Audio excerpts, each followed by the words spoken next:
दिया किनारे कृष्ण गैया रे चरावत रहलय रे गैया रे चरावत रहलय रे बंसिया बजावल चाटकार लालन जिया रे बंसिया बजावल चाटकार लालन जी।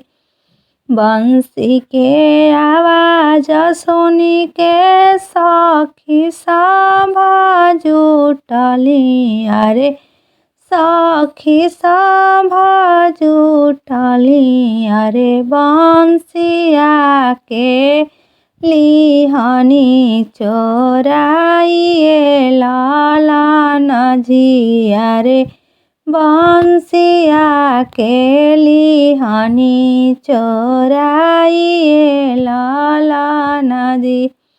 रोवत धोवत कृष्ण घरे के लावटलाया रे घरे के लावटलाया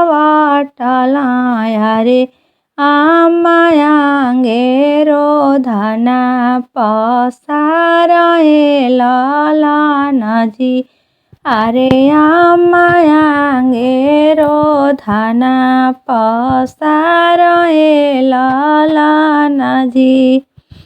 चुप रहे बेटा चुप रह कृष्ण अरे बांस बंसुरिया लिहनी सखी सब चोराइए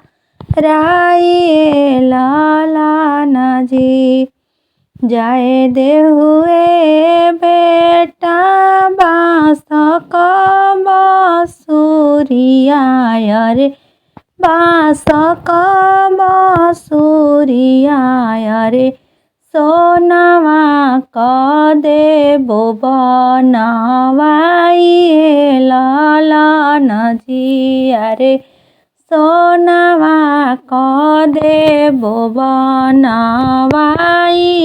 लालन जी।